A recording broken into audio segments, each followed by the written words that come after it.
Placer County filed its first ever murder charge in connection to a fentanyl-related death. 20-year-old Carson David Shue allegedly sold fentanyl to another 20-year-old in December. Placer County District Attorney says that sale later led to the death of that person. Shue is being held at the South Placer Jail and is not eligible for bail. Placer County DA Morgan Gire joins us now, and we thank you for joining us. We know you're limited on what you could say about this case. You have to prosecute it, but in your eyes, how does the sale of fentanyl rise to the level of murder? Well, thank you. Anytime someone engages in behavior that is incredibly dangerous, and they know it to be dangerous, they know that it's likely to lead to the death of someone, and they do that behavior anyway, the law treats that as murder. So in this particular situation, when someone sells narcotics that they know would likely kill someone, they know that, they do it anyway, the law would treat that as murder. So do you think this move will set a precedent that you and other prosecutors will start to use murder charges more often in these fentanyl-related deaths? I think we will see it more, yes. And I think part of that is because we are seeing more fentanyl-related deaths. We are seeing more fentanyl poisoning and more fentanyl overdoses. We're able to investigate those better. And sadly, we're just doing it more frequently. But it is, important to note that we're not seeking to prosecute more murders. We're seeking to prevent deaths. We're seeking to save lives primarily. So you're definitely sending a strong message here, but some would argue the person who died took the drug and nobody forced that drug down that person's throat. Is that going to pose a problem as you try to get a murder conviction?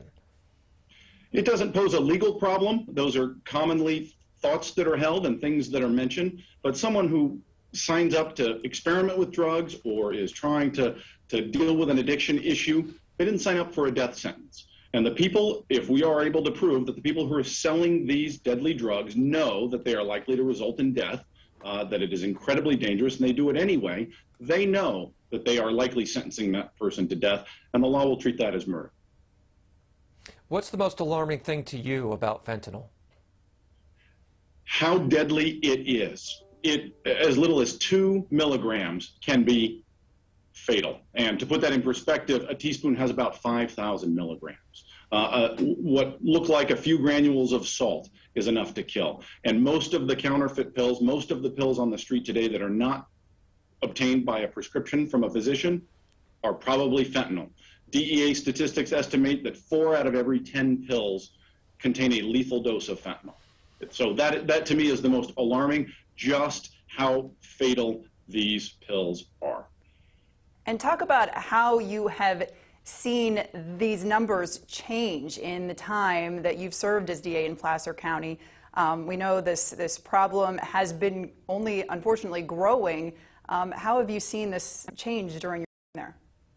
Sadly, our community in Placer County has seen the effects of this fentanyl crisis. We are not immune to it. No community is. We have seen an increase in fentanyl poisonings and fentanyl deaths increase by as much as 200% just in the last 2 years.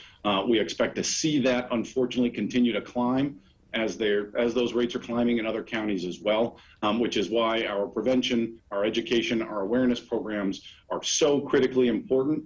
And on the back end, our enforcement and prosecution efforts as well. All right, Placer DA Morgan Gire, an important discussion to have. Thank you for taking the time to join us this afternoon. Thank you very much for having me.